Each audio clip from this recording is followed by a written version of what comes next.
This is Democracy Now!, democracynow.org, the War and Peace Report. I'm Amy Goodman. We turn now to Davos, Switzerland, the site of the World Economic Forum. Traditionally, the WEF is a gathering of the global elite, but this year it's turned into an emergency summit over President Trump's threats to seize Greenland, a semi-autonomous territory of Denmark. Over the weekend, Trump threatened to impose tariffs on 8 European allies that oppose his push to take over Greenland. On Tuesday, Trump posted a fake photograph showing Greenland, Canada, and Venezuela as part of the United States. Speaking in Davos, Canadian Prime Minister Mark Carney warned of a rupture in the world order.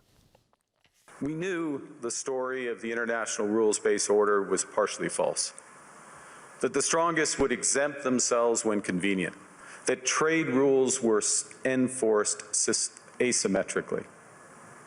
And we knew that international law applied with varying rigor depending on the identity of the accused or the victim. This fiction was useful, and American hegemony in particular helped provide public goods, open sea lanes, a stable financial system, collective security, and support for frameworks for resolving disputes. So we placed the sign in the window. We participated in the rituals. And we largely avoided calling out the gaps between rhetoric and reality. This bargain no longer works. Let me be direct. We are in the midst of a rupture, not a transition. Over the past 2 decades, a series of crises in finance, health, energy, and geopolitics have laid bare the risks of extreme global integration. But more recently, great powers have begun using economic integration as weapons. Tariffs as leverage, financial infrastructure as coercion, supply chains as vulnerabilities to be exploited. You cannot live within the lie of mutual benefit through integration when integration becomes the source of your subordination. That was Canadian Prime Minister Mark Carney speaking Tuesday in Davos at the World Economic Forum. President Trump is addressing the World Economic Forum today. Hundreds protested in Davos ahead of President Trump's visit to the WEF, an annual gathering of global business elites. Here are some of their voices.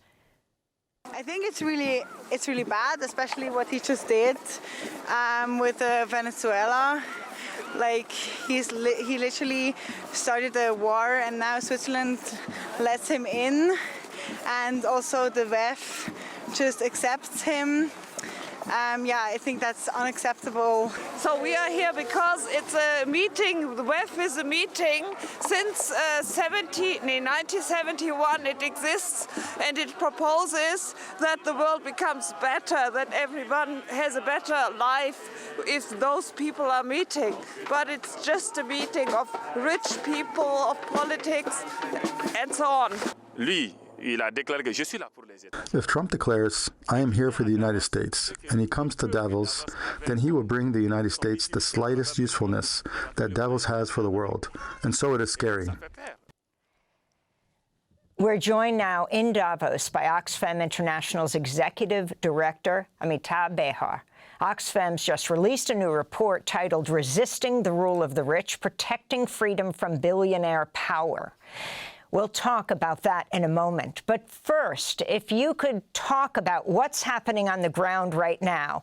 The World Economic Forum, a gathering of the global elite, but now an emergency summit to deal with President Trump threatening to seize Greenland. Can you talk about the significance of this, Amitabh Behar?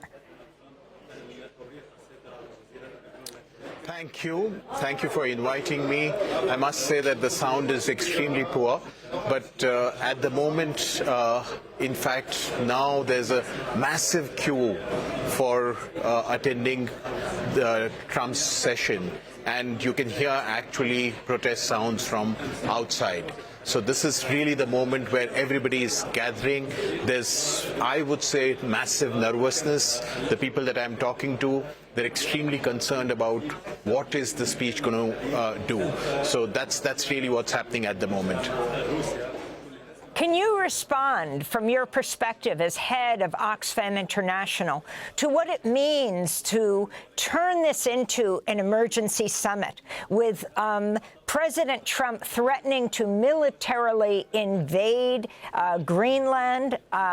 When you look, for example, in the context of what you deal with at Oxfam International, the global inequality of the world, the amount of money just going into the military to protect Greenland and for the attack, and where else it could go.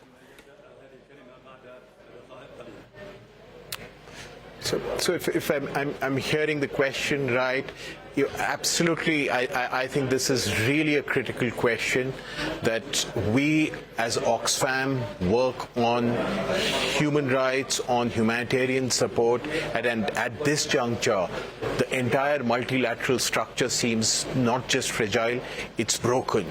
And at this juncture, we need to understand why is this happening. So the very specifics, because I've not heard what's happened in the last few hours, the very specifics are very relevant, but essentially this is a reflection of the rule of the rich. As our report highlights, we are looking at billionaires actually sitting at $18.3 trillion. And last year they added $2.5 trillion to their kitty, which is enough to eradicate poverty 26 times over. But really what we are also saying is that this money needs to be seen in the context where 50% of the global people live in poverty. 1 in 4, quarter of the global population actually sleeps hungry. But I think the real point that we want to underscore is that these billionaires are now not happy being rich and richer. They really want now political power. And they've started buying votes, media houses, political parties, and governments. So at this moment, billionaires are 4,000 times more likely to hold political office than an average citizen. So that's the reality. And what we are seeing is that essentially we are moving away from democracies to oligarchies. So this emergency of inequality is leading to oligarchies, and what we are seeing in the world is a reflection of that. I wanted to summarize more what's coming out of this stunning report of Oxfam International. You've pointed out the collective wealth of billionaires last year surged by $2.5 trillion, almost equivalent to the total wealth held by the bottom half of humanity, 4.1 billion people. The number of billionaires topping 3,000 last year for the first time, while the richest, Elon Musk, becomes the first ever to surpass $500 billion. The $2.5 trillion rise in billionaires' wealth would be enough to eradicate extreme poverty 26 times over. And U.S. billionaire wealth now stands at $7.935 trillion, more than 1/3 of all billionaire wealth globally, and the U.S. is home to more billionaires than any other country. And finally, Oxfam reporting highly unequal countries are 7 times more likely to experience the erosion of the rule of law and the undermining of elections. Do you say that we are seeing that in the United States today? And overall, talk about what this means, inequality leading to authoritarianism. So it's very clear that the billionaires are not happy being rich, and we are seeing how they are actually rigging the economic system, rigging the political system to gain more power. Just let's look at the media. 50% of the global media is owned by these billionaires. 9 out of the 10 biggest social media platforms are again owned by the same billionaires. And 8 of the 10 biggest AI initiatives are again owned by the same billionaires. So what you're seeing is they have enormous power. of shaping narratives, of ensuring how politics is going to be run. And it doesn't stop here. They're able to twist policies.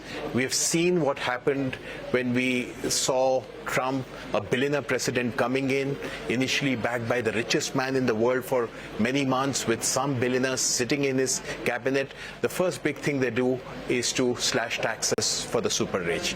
So this is the story of how economic policies get twisted. But let's juxtapose this. I've already talked about hunger, I've already talked about poverty, but when you actually see slashing of taxes, and this is not just a phenomena in the US, it's happening globally. On the other hand, you don't have enough resources to invest in basic services like education and health. So what we're seeing is governments are making a massive mistake. They're making a choice of further supporting these billionaires in their accumulation of wealth, in their accumulation of political power, in their capture of state power. On the other hand, as in, let's take the continent Africa. If you combined the debt reservicing that's happening from all the countries there, it's 1.5 times more than the combined budget of education, health, social security. And we all know through research, through experience, that education, health, social security, daycare are the primary drivers of an equal society. So I think it's really important for us to understand that when World Economic Forum says that we're going through a poly crisis, it's not really a poly crisis. It's not a crisis, a climate crisis independent of the hunger crisis and independent of the inequality crisis. These are all one crisis of the economic system we have created with multiple manifestations of it. In the last minutes we have, you single out the media and you talk about the importance of the media being free to cover inequality. And you also talk about accountability for the political empowerment of ordinary citizens, including stronger protections for people's freedoms of association, assembly, and expression. The media can be used to further autocracy or to challenge it. Talk about what you have found and how people overall, everyday people, the vast majority of people in the world can be protected. Yeah. I think it's really important for us to recognize that when you have economic poverty, it leads to hunger. But when you have political poverty, it leads to anger. And that is what we are seeing across the world. Just last year, we have seen 144 protests, large mass protests by people in more than 60 countries. And that's happening at scale. The anger of common, ordinary people against this rigged economic system is spilling onto the streets. When they see that you have a trillionaire in the making, on the other hand, people are not able to get bread on their table, there is real anger coming around every street. I come from India. So just in South Asia, if you look at countries around me, in the last 2 years, we have seen a change of regime happening, first in Sri Lanka, because of people's protests, then in Bangladesh because of the students' protests, then in Nepal because of the Gen Z protests. So these protests are really what gives us hope. But let's not forget, the states, instead of supporting the aspirations of common and ordinary people for an equal and just future, they're actually cracking down on protest and repressing protest. And that's translating in dramatic erosion of civil and political rights, dramatic erosion against voices of dissent. So that's really at the moment what we are seeing. But I work with social movements across the globe. I can clearly see that people are rising. And at the moment, because the media is so controlled by these billionaires, we do not get to hear about the anger.